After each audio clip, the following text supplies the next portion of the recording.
Fala pessoal, sejam bem-vindos ao podcast da Aceleração, a sua dose semanal de motivação para fazer você, o seu negócio, sua empresa, sua equipe venderem mais e melhor. É isso aí. Hoje a gente está com o Rafael Ilan aqui, um empreendedor que eu admiro há muito tempo, um cara do bar, do vinho, dos restaurantes. Ele vai contar bastante disso daqui. A gente vai fazer umas associações de um vinho aqui, de como que a gente vai associar o vendedor, o vinho, a experiência e tudo mais. Eu, Felipe Chaia e Marcelão aqui com a gente. Então sejam muito bem-vindos. Olha, já avisamos que esse podcast vai ser longo, então é bom reservar um tempinho para poder assistir ele com calma. Talvez uma boa garrafa de vinho, né? Com uma boa garrafa de vinho. Tem 3 caras que falam um pouco, né? Putz, então mostrando, vamos que o conteúdo hoje aqui vai ser bom. A gente está numa resenha há pelo menos uns 40 minutos aqui. Fácil. Então a gente vai retomar, começando pelo começo.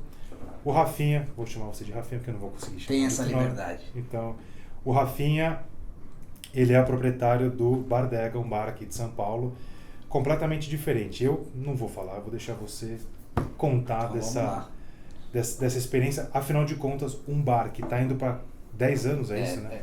Esse ano completa 9 e ano que vem 10 anos. Pô, já tá na casa dos 10 ali praticamente. Pô, você fala um bar, 10 anos, cara, difícil. Não é para qualquer um, né? Tá fora da média aí. Então, realmente.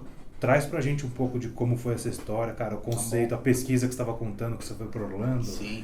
Enfim, fala Vamos aí. lá então. Então, hoje, apesar de eu ter começado a minha carreira com logística e marketing, todo mundo me conhece como do mundo do vinho, né?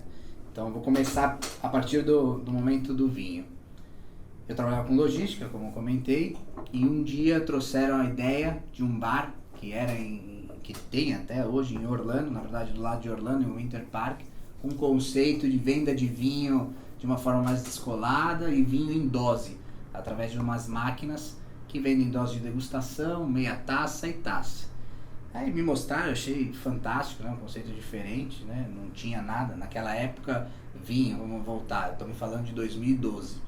Em 2012, o consumo de vinho era, per capita, se eu não me engano, era algo em torno de 850 ml e grande parte vinho de garrafão. Então, considerando o Brasil, não se consumia vinho, né? Só para entender, hoje a gente está perto de 4 litros por pessoa de consumo. Então a gente está falando num mercado que cresceu muito, né? Por pessoa, por ano. Por ano.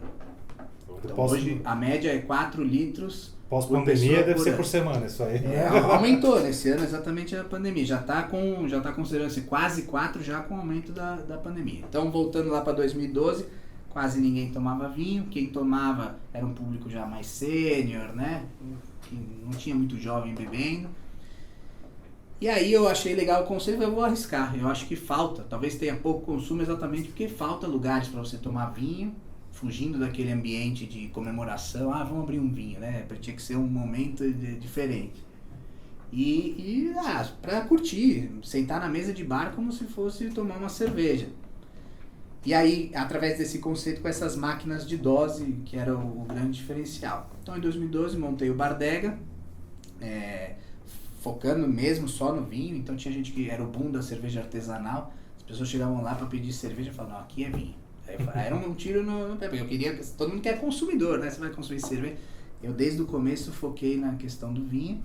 E aí ganhei muita mídia por conta disso, porque foi o primeiro bar de vinhos e o primeiro a trazer essas máquinas de dose. E aí, ainda é muito tímido o mercado de vinho, mas começou a crescer, até a gente chegar hoje, que eu acho que depois do gin tônica, que a gente teve essa moda de 2 anos atrás, acho que hoje a bebida da moda, apesar de ser a bebida mais antiga, é o vinho. E aí, depois de 4 anos no Bardega, eu continuei nessa questão de bar e de vinho e montei lá na Vila Madalena um rodízio de vinhos, que é um bar que chama Bocaneira. Aí o vinho foi puxando, né? Aí saí do bar, comecei a importar vinho, abri uma empresa de importador e hoje a última coisa que eu montei com vinho é uma logística. Então eu faço armazenagem e distribuição de vinhos para quem importa. Então o cara se preocupa com a venda dos vinhos e eu faço todo o vinho chegar no cliente. Deixa eu... Posso? Isso aí. Cara, uma coisa muito legal que você falou, né? A gente sempre fala muito de inovação e posicionamento. e você colocou, você falou, cara, não tem cerveja aqui. E eu acho que é uma questão interessante, porque a gente às vezes quer atender todo mundo, né? É isso aí. Como é que foi essa decisão aí? O quanto a gente fala que a gente brinca que é você tem que soltar a migalha para segurar o pão. Uhum. Você quer segurar a migalha e o pão junto, aí Não dá. como é que foi isso? E assim, se provavelmente todo mundo falou, puta, vai dar errado, não vai vender cerveja no Brasil. Conta um pouquinho dessa decisão que é marcante. Eu tô falando isso pelo fato de que para você ter um posicionamento, você precisa abrir mão de alguma coisa. Você precisa ser um especialista, né? Como é que você tomou a decisão e quais foram os fantasmas que você viveu nesse momento? Você falou muita coisa que eu ouvi. Não vai dar certo, você é maluco. Não, vende cerveja, vai ter público, você precisa ter alguém para... Cara, desde o começo a gente quis se posicionar, e a gente é visto até hoje, assim, como a referência. Então, até um teste aí, podem fazer, quem estiver ouvindo, se quiser fazer aqui agora, se você colocar onde tomar vinho SP no Google. Vamos fazer agora, que aqui a gente é igual o Faustão. Vamos lá. Quem sabe faz ao vivo. Putz, se der errado, ferrou. Então, essa foi onde tomar vinho. Antes de eu pesquisar, olha só, eu abri meu navegador aqui, minha última pesquisa foi Amarone.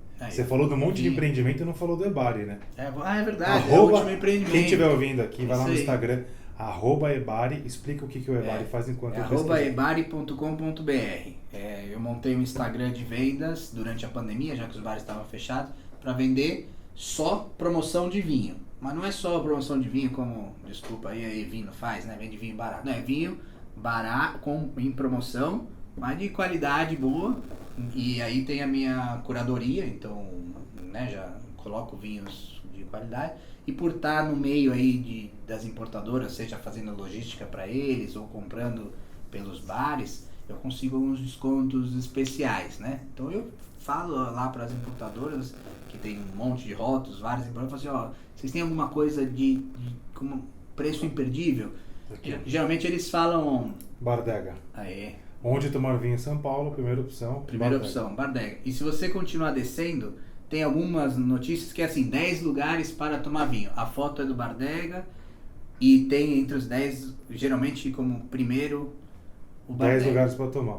Número 1, Bardega. E a foto do Bardega. Então assim, a gente acabou virando a referência. Como? Se posicionando como bar de vinhos. Quer vir aqui? Você vai vir para tomar vinho. Você quer tomar cerveja? Com todo respeito, sem querer ser indelicado, tem 1 milhão de lugares para você tomar. Se você veio até aqui, toma vinho. Né? Você tem 100 opções de vinho em dose. Você vai poder tomar vinho. A gente sempre teve coisas diferentes. Tem o clássico, italiano, argentino, chileno, mas a gente tinha vinho da Romênia, da Bulgária, Eslovênia, Peru. Pô, você tá tem muita gente que fala Disneylândia do vinho. Você vai vir aqui para tomar cerveja? Deixa para tomar cerveja em outro lugar, outro dia. Aproveita que você está aqui. Então a gente se recusava a vender cerveja. Em determinado momento a gente até colocou uma Heineken lá, porque às vezes tinha um grupo realmente, um aniversário, 10 pessoas, e tinha um coitado que não bebia vinho, porque tinha algum... O pessoal diz, não confia quem não bebe vinho, né? E aí a gente falou, coitado do cara também, né? Então a gente colocou no cardápio assim, você veio aqui para tomar cerveja? Uma interrogação e uma carinha. Tem Heineken. E colocava uma opção que não compete com os vinhos, né? Então tinha gente que falava, bota uma artesanal. Não, porque a gente vai estar competindo com o nosso principal produto. Então a gente focou. No mesmo período que a gente abriu, uns 6 meses depois, abriu um outro bar de vinhos que fechou em 6 meses. E eu fui lá para conhecer. E eu sabia que ia dar errado. Não porque estava mal feito, que era lindo, o investimento foi bom. Mas eu, quando sentei lá, eu pedi uma garrafa de vinho, eu olhei em volta, tinha mojito, caipirinha, cerveja. A galera não entrou no espelho, o cara virou um bar como então, qualquer outro em São Paulo, não se diferenciou. Um pouco do que o Marcelo falou de segurar a migalha para não pegar o pão, né? Soltar a migalha.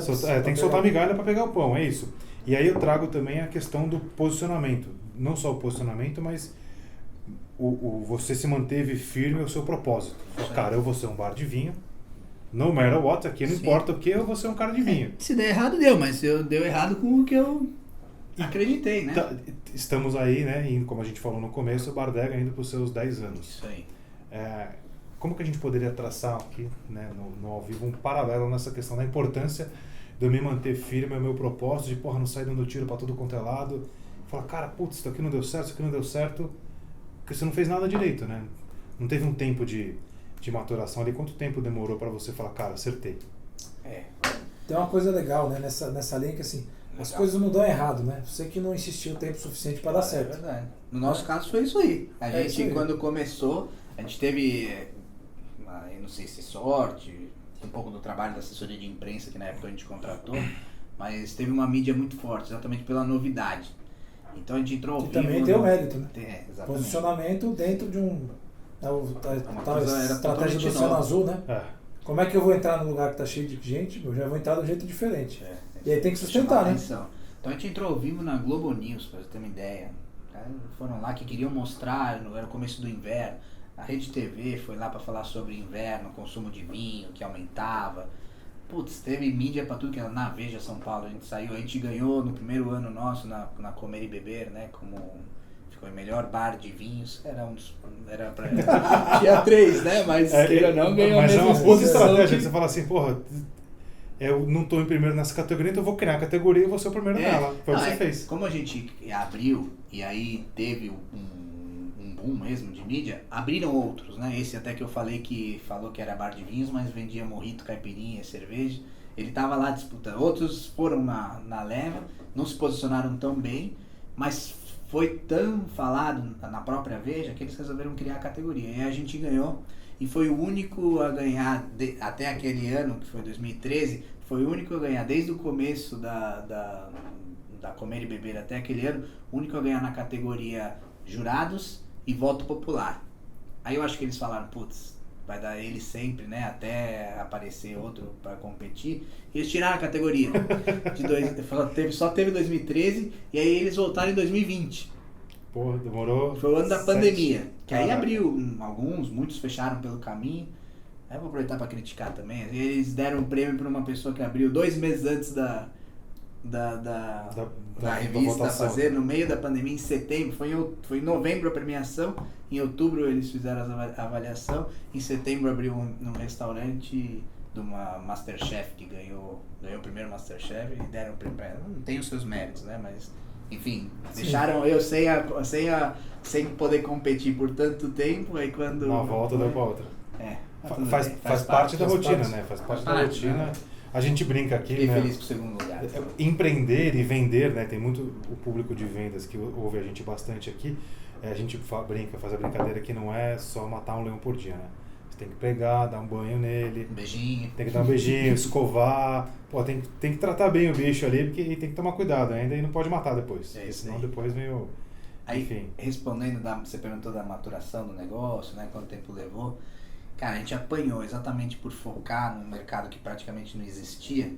A gente criou aí a mídia, né? Atraiu os olhos, mas para o negócio dar certo demorou, né? Então, primeiro que a gente estava aprendendo, porque era um mercado que a gente não tinha como estudar os outros, né? Então a gente teve que criar todas as coisas e obviamente errou. Fez parte do ensinamento para fazer a gente durar até aqui. Mas até a gente conseguir convencer o cliente que ele ia lá só para tomar vinho, que não tinha cerveja, muitos iam embora e tal. Aí, assim, para falar a maturidade mesmo do negócio, a gente demorou uns 2 anos. Assim, para poder bater no peito e falar, não, agora é isso mesmo. Porque a gente tinha as dúvidas, né? Apesar de a gente soltar o pão para pegar migalha, é isso aí? Soltar migalha para pegar o pão. Cara, a gente em determinado momento, quando a conta não fechava, a gente falava, putz, será que é, né? E aí, será que é o tempo? Será que a gente não tá errando e tal? Aí começa a bater um certo desespero num momento, né? Mas a gente insistiu. E o legal de tudo isso é assim, cara, que quando você tem o foco, você continua na jornada e vai ajustando para aquilo dar certo, né? Quando você não tem, é isso. Você fala, puta, você errou a estratégia de preço, por exemplo. Aí começa a dar errado. Aí você fala, puta, vou mudar o preço. Aí daqui a pouco você está vendendo mojito no bar de vinho. É isso aí. Mas você na verdade estava errando o preço, não era o posicionamento, sim, né? Sim. Ou pelo menos. Ou não deu tempo ainda. Ou né? não deu tempo de construir, né, a história toda. E isso é muito legal, velho, porque de fato você tem que sustentar um pouco, né? A gente fez esse ano 11 anos de estrada aí, então estamos mais ou menos contemporâneo aí, né? Em termos de jornada dos business aí. E a gente vê que, você tenta de um lado, tenta do outro, tenta do outro, tenta do outro.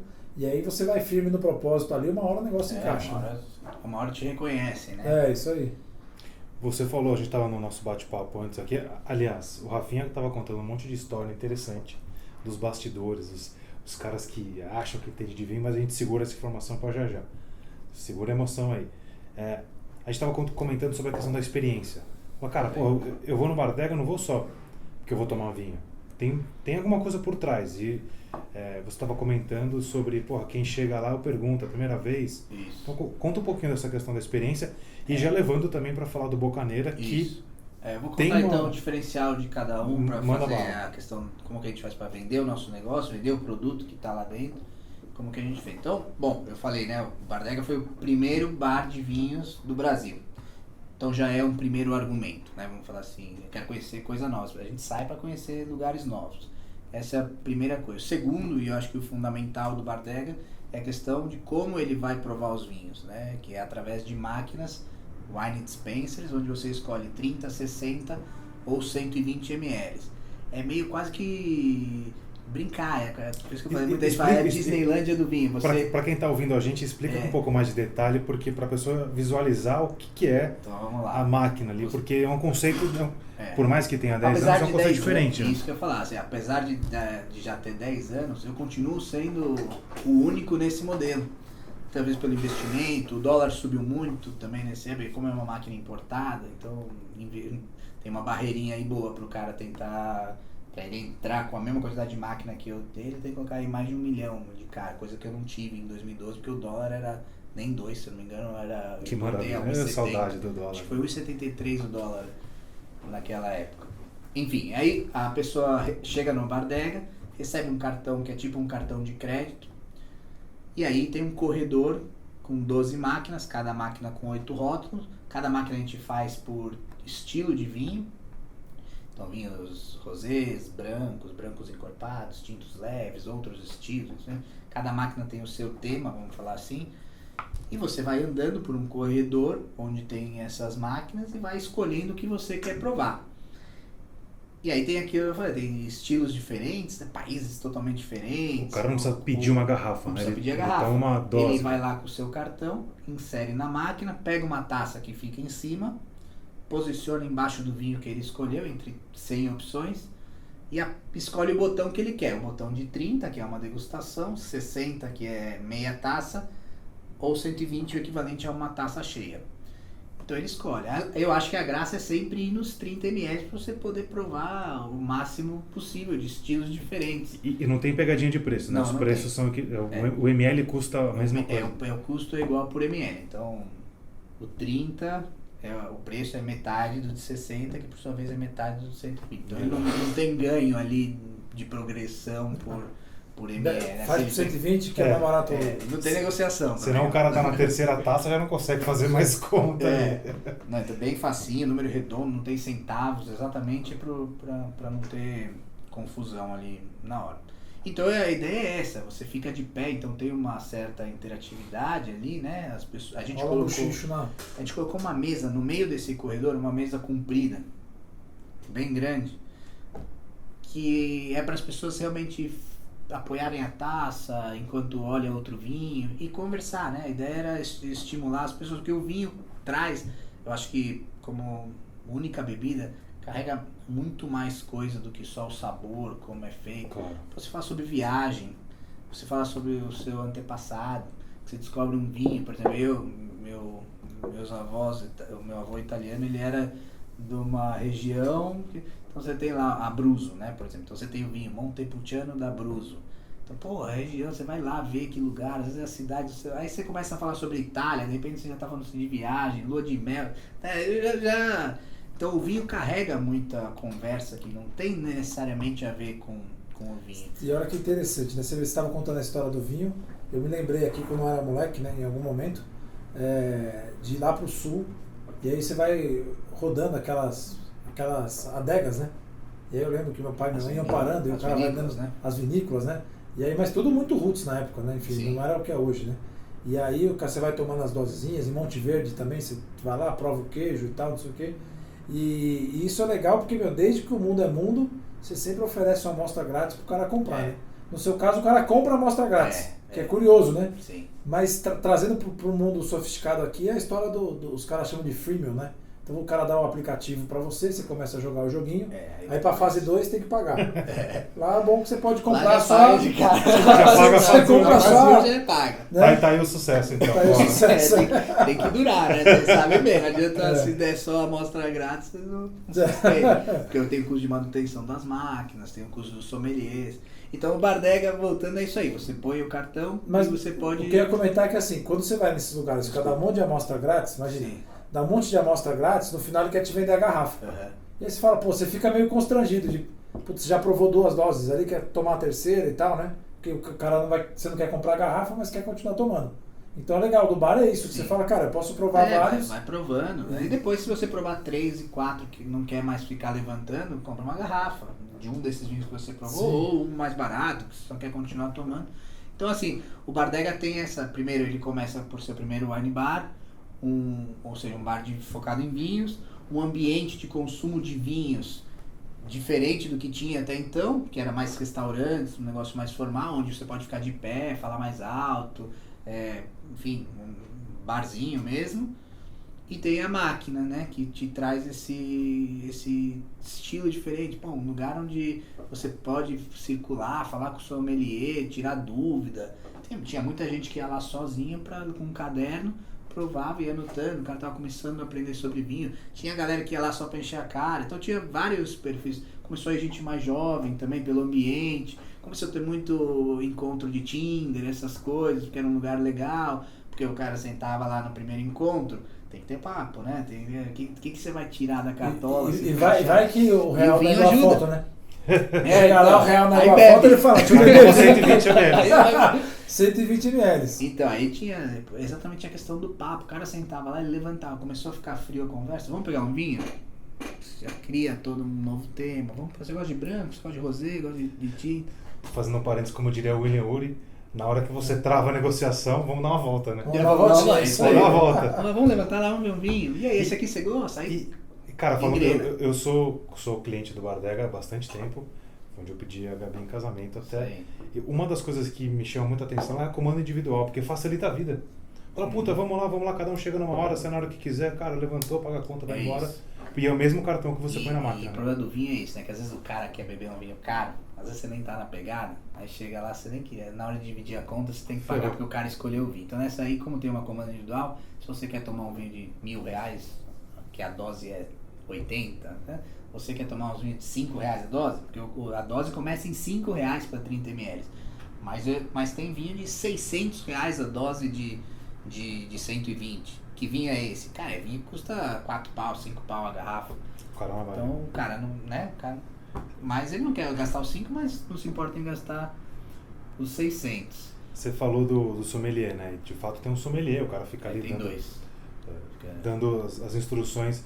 É um argumento de venda, né? O cara tá ali, querendo ou não, pra dar confiança, autoridade. Aí acho que entra muito de vocês, né? Assim, como que você diferencia uma garrafa de R$90 de uma de R$5.000? Se você não conhece nenhuma das duas, você não, né? O vinho talvez seja o rei do storytelling, né?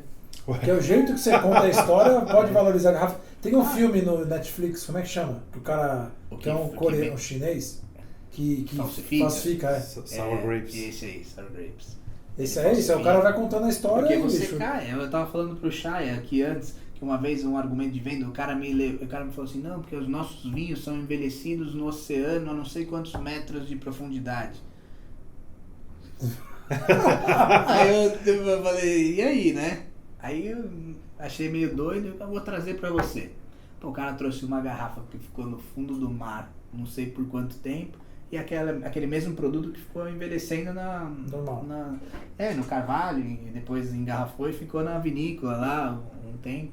Então a do fundo do mar tá cheia daquelas conchinhas, né, que vai, não sei o nome do bichinho que cola lá, os recifes, lá, tava toda esverdeada, o rótulo tava todo ferrado, a parte de cima então tava cheio crustáceo, será que sei lá, parece um recife, né? Tava todo, o cara colocou na mesa daquele jeito, né, ele não limpou a garrafa antes. Na hora que ele colocou lá, eu achei que tava tesouro do pirata.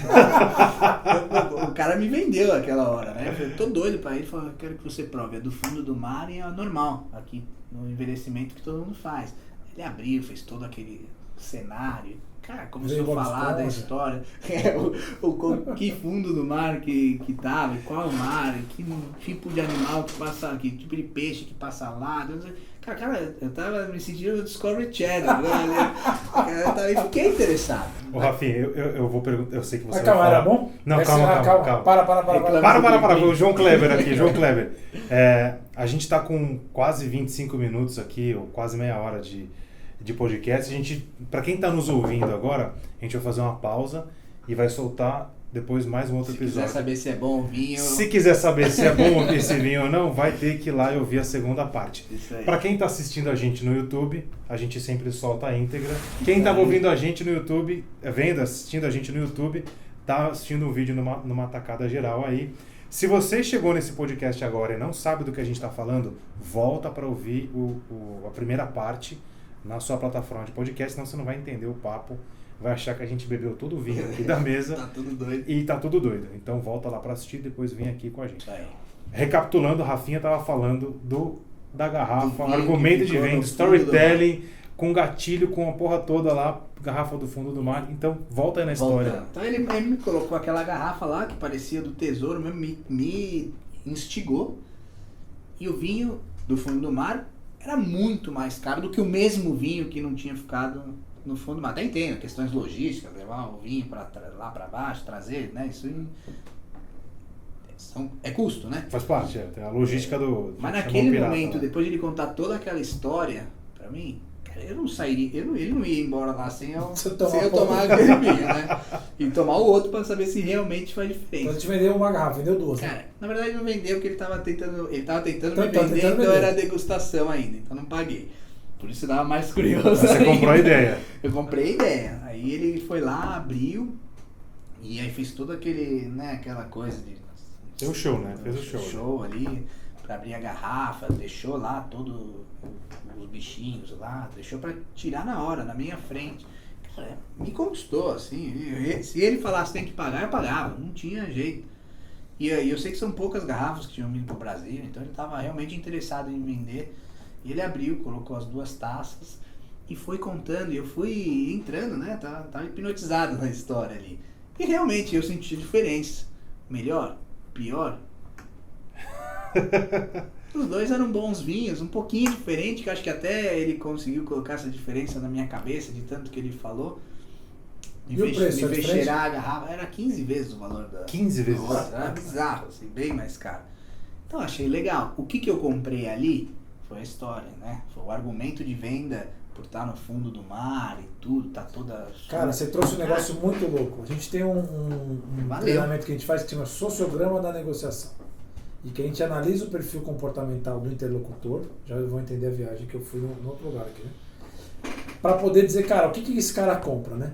Então, tem pessoas que pagam 15 vezes a garrafa para comprar uma experiência. Sim, com certeza, sem dúvida. E às vezes o cara que está vendendo, ele não pagaria. Uhum. Então ele não consegue vender. Porque ele só compraria algo que é muito prático, que é muito racional, que é muito objetivo. Né? Dentro dos perfis comportamentais aí, de repente, é o cara que ali talvez seja um pouco mais analista, um pouco mais planejador, que é o cara que quer ver o detalhe, quer saber. Né? Então ele fala, cara, putz, mas me prova que o vinho tem a diferença. Só que tem pessoas que compram pela diferença. Né? O cara que compra uma Ferrari amarela, ele não está comprando porque a Ferrari vai de 0 a 100, ele está comprando porque tem toda uma história por trás. Sonho, né? infância. O cara fala, a Ferrari talvez não seja o carro mais eficiente, né, de 0, mas o cara não está comprando isso. Sim. E quando o cara que é o vendedor, ele tá... Deu clique ali, né? Quando o cara é o vendedor, ele tem que perceber para que eu estou vendendo, né? É o cara que compra a história ou é o cara que compra a objetividade do...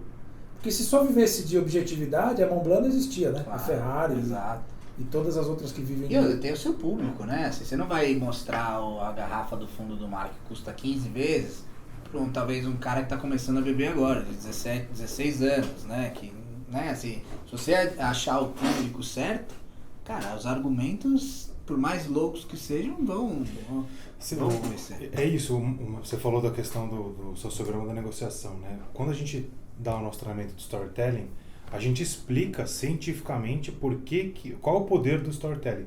Inclusive, você falou que ele cobrou quantas vezes a garrafa? 10, 15 vezes mais? É, mais ou menos isso. Lá Tem, no fundo do mar era tem um dado que diz o seguinte, quando você passa um fato, narra um fato usando o storytelling ou trazendo emoção para a conversa, você aumenta em 22 vezes a chance de absorção. E teve pegando-se de fato o poder do storytelling, um jornalista americano chamado Rob Walker, ele fez um estudo, ele comprou 200 objetos, tipo assim, ele foi na 25 de março, comprou uns objetos nada a ver com nada. E não tinha valor nenhum, pagou, acho que gastou, sei lá, $200 com todos os objetos. Chamou 200 escritores para poder contar uma história de cada um daqueles objetos.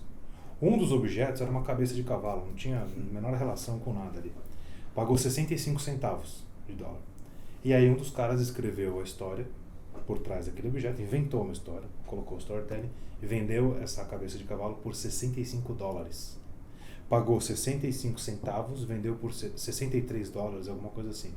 Então olha quanto que aumenta. E por que isso acontece?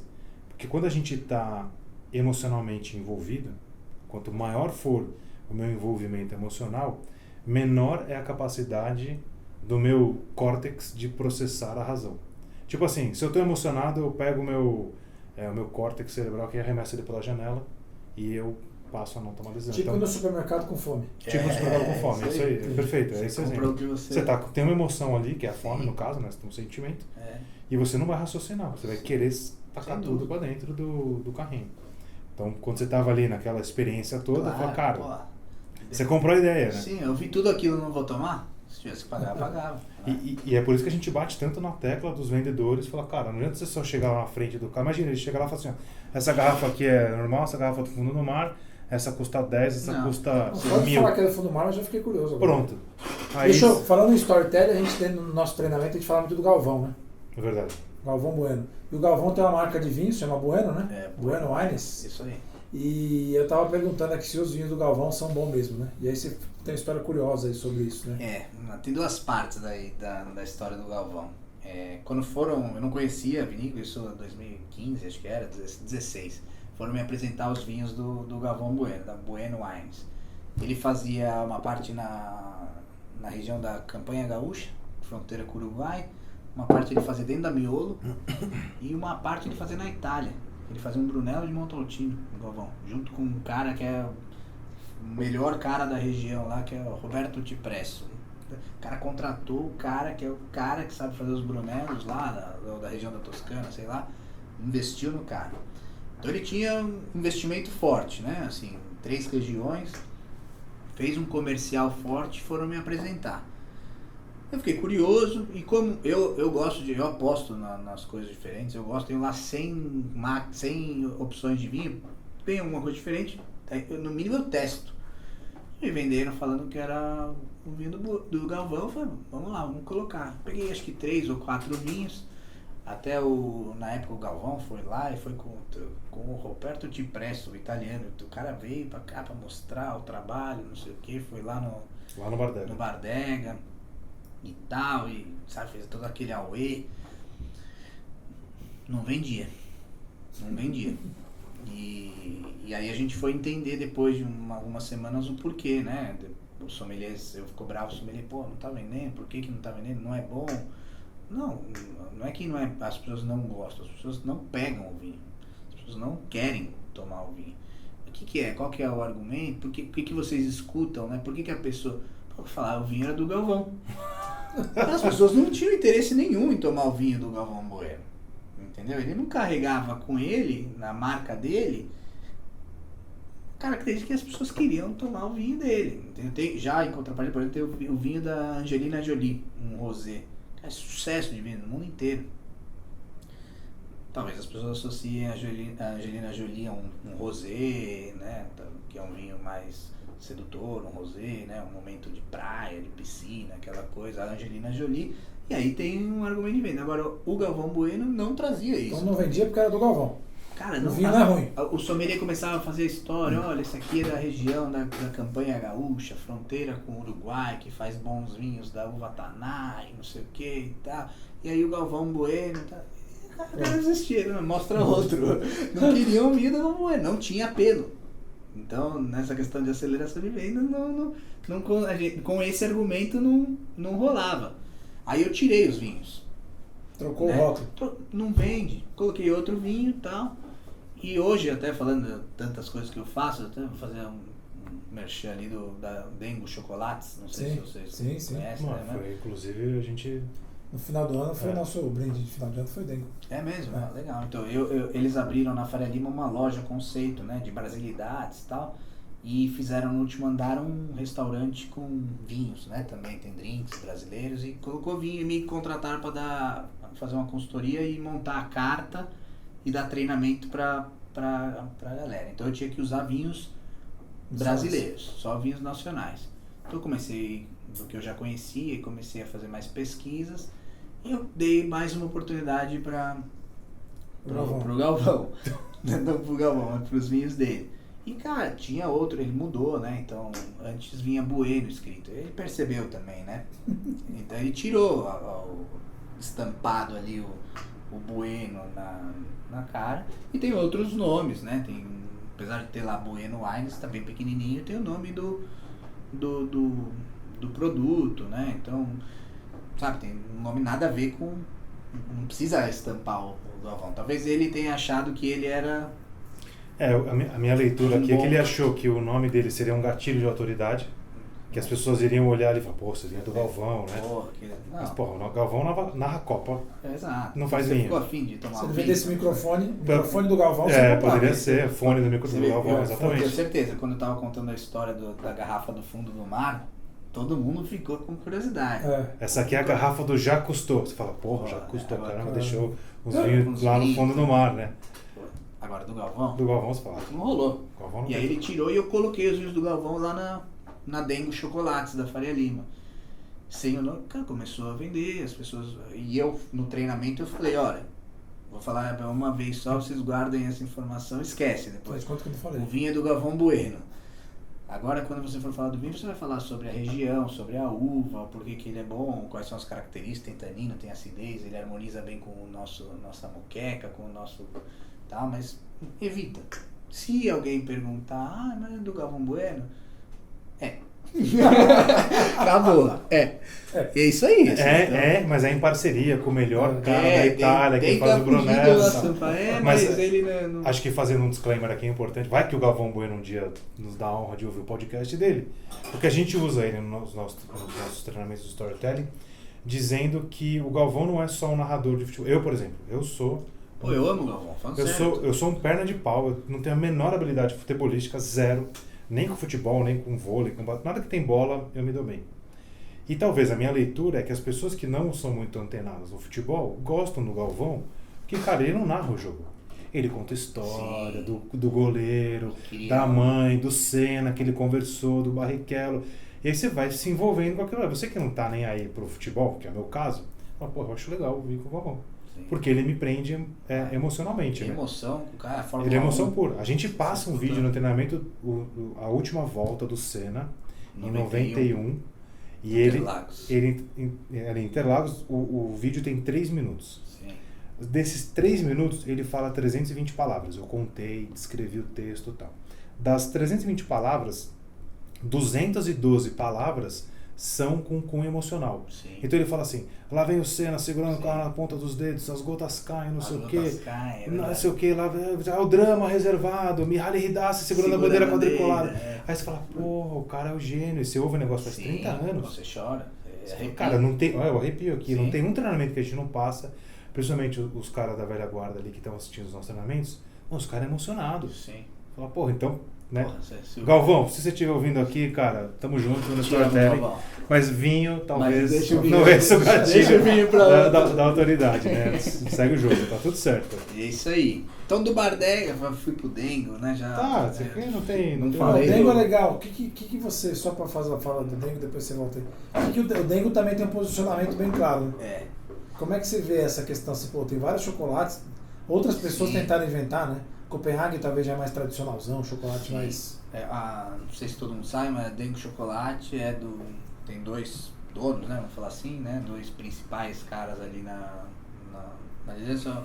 Um é o Esteban Sartorelli, que era um executivo da Natura por muitos anos, e o outro é o dono da Natura, que é o Leal. Então ele comprou uma casa, foi morar, não sei exatamente bem no sul da Bahia. ali região Com todos de os cacauzeiros lá. Construiu a casa dele, o cara, visão de negócio, o cara não descansa, até quando vai descansar na Bahia. O cara viu que tinha muito produtor de cacau da região e viu que era uma região pouco desenvolvida, né? E a Natura tem um pouco essa pegada, né, de desenvolvimento. E aí ele começou a conversar internamente, acho que com o Estevam, e aí eles formaram essa ideia de montar uma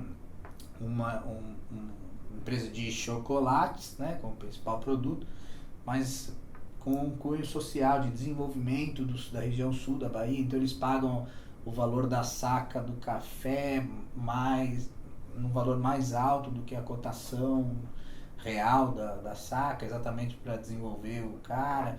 Eles usam a foto do próprio do produtor, né, da família, que é super simples, e tem parte dos lucros são para ações. Então storytelling aí, né? Tem storytelling. Eu até acho engraçado aí, adoro o Estevam, cara, parceiro, ele que me chamou pro projeto, mas eu vi uma live dele que perguntava o que é a Dengo.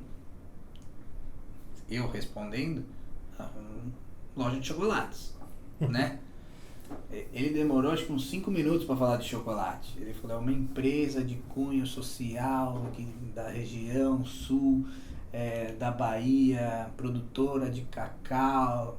O cara contou todo o storytelling, né, por trás, né, a parte como é o marketing, de certa forma, apesar de tudo. Ele falou tudo isso depois de várias palavras. Aí ele falou, e vende chocolate. Né? Então, assim... Pô, mas você sabe, a gente já vou voltar aqui para passar para você para Bardega, a gente demoniza isso, mais o marketing. Mas, pô, é legal pra cacete. Você senta lá e, cara, escolher o café que você toma, escolher o chocolate, escolher o vinho. Faz parte da experiência que você tá, né? A gente tem essa... Né? Não dá pra ser só prático sempre, né? Lógico. Então é muito legal mesmo. É muito bom o projeto, assim. E o que ele fez ali na Faria Lima, que é o projeto que eu tô, chama Fábrica de Dengo. Então ele produz o chocolate lá, falando para quem tá ouvindo, não sei se vocês já foram. Cara, é fantástico. Eles produzem o chocolate, o cacau passa por todo isso. São 3 andares. O cacau passa pelos andares, uma linha de produção mesmo, assim. Você vê o cacau moído passando, tem a torra, o cheiro. Então aí tem o cacau solto lá. Eles têm antes de você comprar o café, o chocolate ou o vinho agora, eles te fazem uma apresentação do espaço, de percorrer por lá para ver como que o cacau é moído, o cheiro. Aí tem uma máquina do chocolate rodando, assim, que deve ter uns 500 litros de chocolate ali, então você dá vontade de mergulhar, uma piscina. Tem tudo isso te influencia. Você vai lá e vê aquele chocolate rodando daquela cor. Tem que dar amanhã. Já te vendi, né?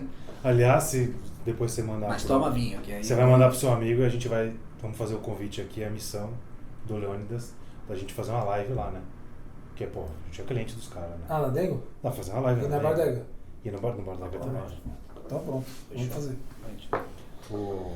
Mas ele tava falando eu tava falando acabar a história. Que a gente começou a falar, apresenta o seu negócio, ainda não falei do Bocaneira, né? Que é Puta, é verdade. O segundo negócio. Depois de um tempo que o vinho já estava mais consolidado e eu já conhecia bem o consumidor, eu vi que estava nascendo um novo público de consumidor de vinho, né? Graças muito a esses e-commerces, né? Wine, Evino, que começou a levar vinho de forma barato, ou por assinatura, ou por como a Evino faz, né? Que é a promoção de R$19,90 o vinho. Começou a consumir vinho um cara que não consumia. Então o mercado cresceu. E aí eu vi que não tinha lugar para esse novo consumidor de vinho. Ou ele ia no mercado e comprava uma porcaria de reservado Santa Carolina, aqueles vinhos, desculpa quem bebe isso aí, mas é ruim. Quer dizer, vamos lá, deixa eu só fazer um parênteses aqui. A gente tava falando do storytelling, e aí, porra, quando você tá firme no propósito, que a coisa de fato, eu conto uma história da Dengo, do Bardega, da aceleração de vendas, a história é verídica, né? Então, porra, faz sentido, você fica 10 anos, cara, a minha história é a mesma, eu sou sólido, a hora que o cara bate, ele fala, porra, bati numa rocha, tenho que respeitar. Quando você vai para o storytelling, eu vou trazer aquele caso, não vou falar a marca aqui, daquele picolé, que era um negócio, uma história meio fake, que o cara contava uma história. O logo era meio Coca-Cola, meio Mont Blanc. E aí... Fala a marca logo. Ele contava, eu não lembro a marca. E aí o cara falava, não sei o que é do Vodo, não sei das quantas, era mentira, não tinha, era um storytelling mentiroso. Era muito legal a história, mas era mentira. Mas aí quando você ancora ali numa estrutura, numa história de verdade, estruturada, Sim. você fala, porra, tá certo. Isso que você falou, o nome reservado que os vinhos usam, é pra tentar achar um gatilho de que é uma reserva, mas não é, né? Porque quando a gente fala um vinho reserva, a gente associa um vinho de boa qualidade, né? Porque na Espanha, em determinada região da Espanha, uns vinhos de guarda acima de, acho que 18 meses. O vinho de guarda é um vinho que você pode colocar na sua prateleira e deixar por muito tempo. Exato. E é um vinho que ficou um tempo em barrica de carvalho, francês, americano. Não? Então, assim, ele é um vinho de qualidade. Ele demora para ser produzido exatamente para que ele ganhe corpo, ganhe, né? Uhum. Por isso coloca uma garrafa mais bonita nele, para ficar mais escura, para não entrar luz, ou seja, para ele durar mais tempo, porque tem um produto mais bem feito do que esses que a gente consome, tipo o chileno, que é o reservado, que é feito em larga escala, assim, né? Nem sempre a uva é do mesmo lugar, porque tá vendendo muito, então compra do outro cara lá perto, às vezes é de outra vinícola, o cara é produção, o negócio do cara é produção. Ele usa o nome reservado para remeter o vinho reserva, como tem aquele vinho criança, né?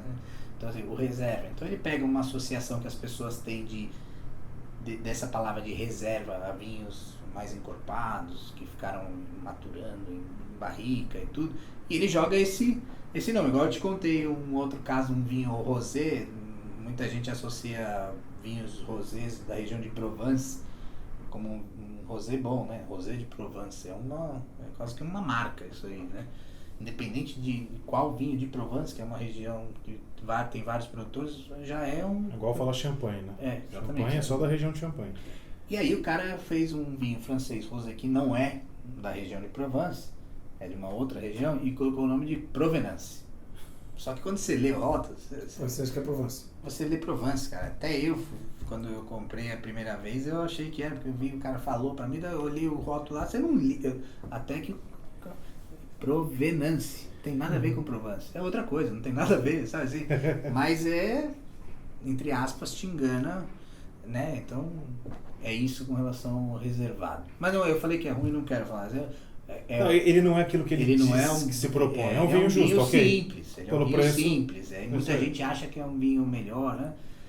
Bom, chegar em casa hoje, você tem que tomar um vinho, né? Mas não reservado. Mas você tava contando do cara do... Aí o mercado cresceu. E o cara não tinha onde ir. Esse cara começou a tomar vinho. Abriu, o mercado aumentou e esse cara novo que entrou não tinha. E aí eu tive a ideia de montar o Bocaneira, que é o meu segundo bar de vinhos. E aí eu precisava criar alguma coisa diferente para esse cara, né? Como que eu ia vender? Porque esse cara ia num bar de vinhos, como que eu ia diferenciar esse novo cara? Como, né? O que eu ia criar? E aí entra naquela questão. Abrir um bar só para abrir um bar e pôr vinho, isso é igual a qualquer outro. Eu queria encontrar uma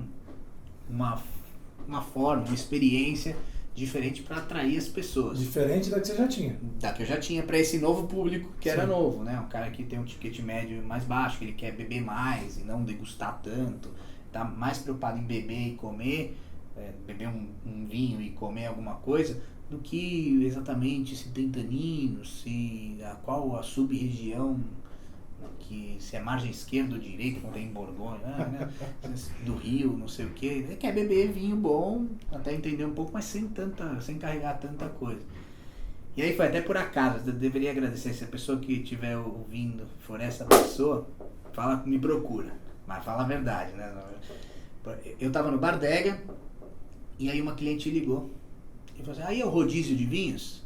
Porque tem as máquinas, as pessoas pegam, então tem gente que falava rodízio de vinho. Não, aqui na verdade aqui seria um self-service, né, de vinho. Mas não tem vários vinhos por aí, você vai... Eu falei, é esse mesmo. Aí ela falou, tá, eu falo rodízio. Pra mim eu chamo de rodízio. Aí ela começou a falar, a hora que ela falou isso, ela começou a falar, eu me desliguei, porque na hora eu falei, rodízio de vinho. Você tá igual o cara da Natura, nem descansando, o cara tá pensando em negócio. Eu falei, genial. Ela queria fazer reserva, eu já perdi assim a conversa. Chegou uma hora e falei, desculpa, o que você estava falando e tal. Aí nem lembro se fiz a reserva ou não, eu desliguei e procurei na internet. Rodízio de vinhos. Não achei nada. Putz, comecei a procurar, não sei o que, falei, será que no Instagram tem? Coloquei lá, hashtag na hora de procurar, né? Hashtag rodízio de vinhos. Apareceu 4 fotos. As 4 do Bardec. Aí eu falei, caramba, então rodízio de vinho, então não existe isso daí, né? Eu falei, e se eu fizesse um rodízio de vinhos, tipo uma churrascaria, só que ao invés de a carne ir na mesa, vai o vinho. Aí comecei a desenhar um modelo de rodízio de vinhos, né? Aí encontrei uma oportunidade de um ponto lá, aí mudei. A ideia inicial ia ser rodízio como se fosse de carne mesmo. O cara passa com a garrafa. O cara vai passando, você quer o vinho branco, você quer esse tinto, você quer esse. Não tava, eu comecei a fazer uns testes, comecei a chamar uns amigos. E não rolou assim, porque na mesma mesa, às vezes um cara tava numa velocidade, outro em outro. Tinha que esperar o vinho, às vezes ele queria o determinado vinho naquela hora, ele não queria esperar o sommelier, garçom passar. Aí eu fui mudando, aí eu criei uma sequência, né, de 15 vinhos. Então vinho 1, 2, 3 até o 15, do espumante até o vinho doce de sobremesa, sempre aumentando o corpo. E a pessoa, aí eu criei uma avaliação onde a pessoa ia tomando tinha um nome e tal, mas exatamente para descomplicar, a pessoa poderia falar, igual eu quero o número 2. Para não ficar falando, eu quero o Chateau Poclavec, não sei o que, o cara fala, eu quero 2. Para facilitar mesmo. Uhum. E aí começou a rodar desse jeito. Então eu criei um rodízio de vinhos, aí a pessoa paga um valor fixo. Desde a inauguração até hoje, mesmo com os aumentos eu segurei o valor, é R$ 79,90 de semana, R$ 89,00 no final de semana. E bebe à vontade os 15 rótulos entre as 6h30 e a meia-noite. Depois da meia-noite aí acaba o rodízio, se quiser continuar bebendo. Não, morreu, né? Alguns já saíram do SAMU, sinceramente. Você falou um negócio importante para quem estiver vendo a gente, falar, porra, eu peguei uma experiência e simplifiquei. Porque às vezes o que acontece? A gente vê, porra, é um vendedor atendendo, ou enfim, um negócio que é montado, aí o cliente chega e fala assim, quero usar. Pera só um minuto, que eu vou te explicar como é que funciona. Você fala, porra, mano, quer me explicar como é que funciona? Deixa eu usar só. Não, você tem que seguir aqui o protocolo, não sei o que lá. Você fala, cara, minha experiência é legal, é boa, o custo é legal e é simples. E às vezes a gente esquece do simples, né? E tem uma questão também que a gente fala muito da escutativa, né? Quer dizer, quando você tá antenado, né? A mulher falou rodízio de vinho, você falou, puta, eureka, é isso. É isso. E é tão óbvio pra ela, né? Sim. Fala, não, mas aí não é degustação paletativa do que você quer. Você tem um rodízio de vinho. Tem vários vinhos. O cara simplificou e é o jeito que o cara entende. Às vezes, aí, você perguntar pro seu consumidor, o cara te dá... E tem gente que às vezes pergunta, hoje a gente já tá mais acostumado. É um rodízio de vinho? A gente não fala sim. Sim, aqui nós somos, a gente fala assim, um bar de vinhos em dose, através de máquina. Porque não é rodízio, né? Até porque depois eu inventei rodízio, então agora existe, né? Então não... E foi assim, cara. E aí, ao contrário do Bardec que a gente apanhou, até acertar, eu já estava no mercado, já conhecia o consumidor, já conhecia os fornecedores, já estava ali, né? Conseguiu migrar público de um pro outro? Cara, foi bizarro o interesse do público. Aí eu tive a sorte também, competência, de avisar a Veja antes da inauguração. E eles falaram, cara, eu quero essa matéria só pra mim. Exclusivo. Não fala mais pra ninguém. Vou fazer meia página porque a ideia é muito legal e eu acho que vai atrair o público. Eles colocaram, né, meia página escrito rodízio de vinhos em cima, assim, bem grande. O primeiro rodízio de vinhos. E aí uma foto do coisa. Do dia que um dia antes de abrir a casa, que saiu a matéria, eu consegui reservar todos os lugares da casa nos 4 meses seguintes. Antes de existir o rodízio, né, porque ainda não tinha nem aberto, mas a exposição também, de novo, pela revista, foi tão grande que as pessoas leram aqui e falaram, quê? Como assim? Eu quero ir nesse lugar. E começaram a ligar e eu não estava nem preparado. Tanto que a primeira semana eu fui um dos garçons ali Ou de ajudar da vazão. A Maiara, minha esposa, na época era minha noiva, foi a caixa. Porque a gente não sabia, a gente ia falar, vai começar devagar, né? As pessoas vão vindo, a gente vai escutando. E, pô, já foi de cara, bom. No primeiro dia deu 80 pessoas. Aí, hoje não, né? Antes da pandemia, quando a gente arredondou para saber quantas pessoas para ter um atendimento bom e tudo, e não passa de 50.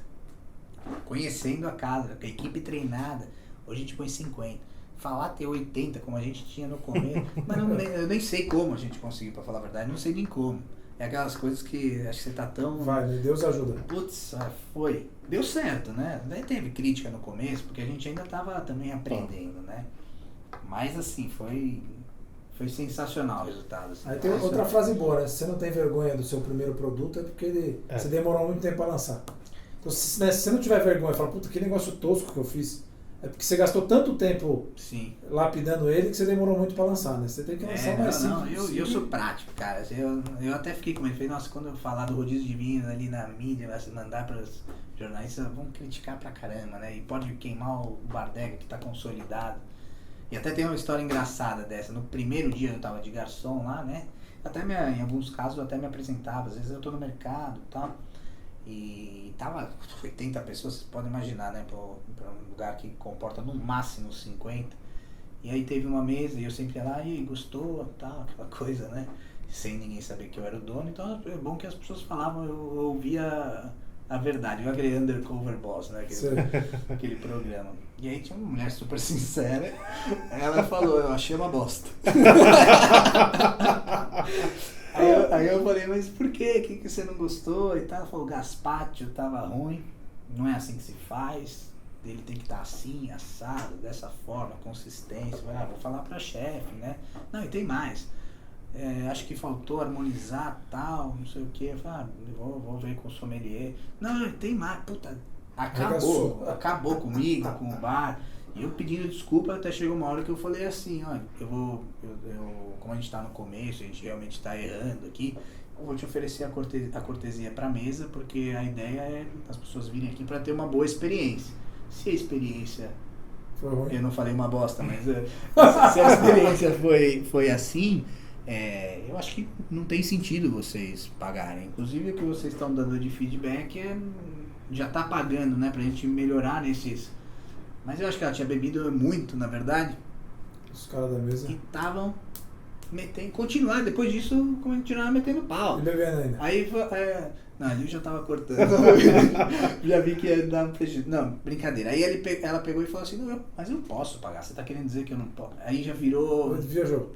Já começou... Eu falei, não, é uma cortesia. Não, mas você tá querendo dizer o quê? Que eu tô criticando pra não pagar? Não, senhor. Aí chegou uma hora também que a paciência tem limite, né? Aí porque falou, gente, sai, vai embora. Aí já falaram tudo que falar, já aprendi tudo que eu poderia aprender e você já...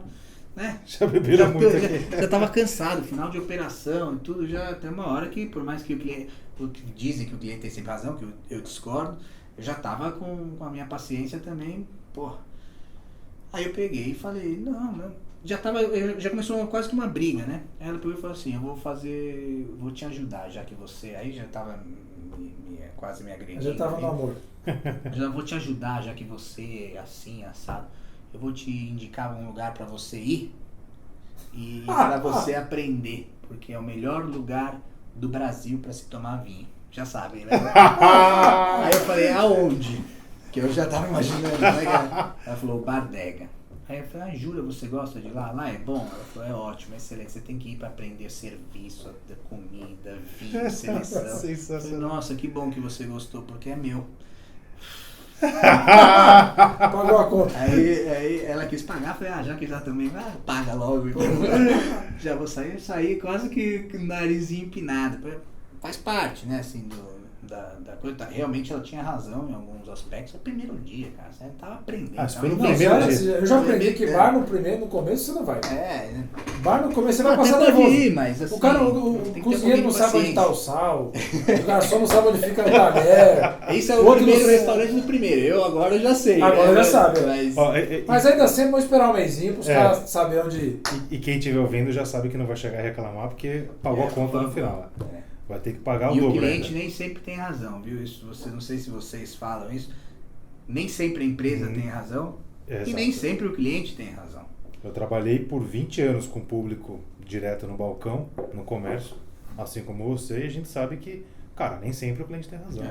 Nem sempre a empresa tem razão, nem sempre alguém tem razão. Nem sempre alguém tem razão. Às vezes o cliente tem razão, às vezes eu já ouvi cada absurdo de... Eu quero isso, eu quero aquilo. Uma vez, só um rápido, para não estender muito isso, mas uma vez o cliente tinha carne de cordeiro no cardápio e não tinha nenhuma carne de vaca no cardápio. E aí o cara pediu o cordeiro e chegou o cordeiro na mesa.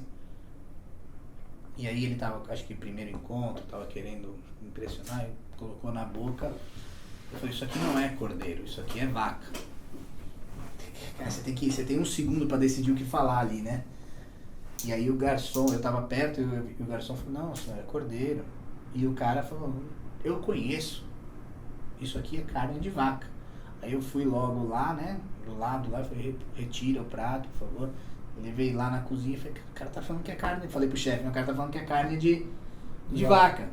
Aí o chefe na hora falou, então manda ele vir aqui e ver que a gente não tem carne de vaca no cardápio, eu mostro pra ele a embalagem, tudo, o que a gente pode. Eu falei, não vou falar isso, né?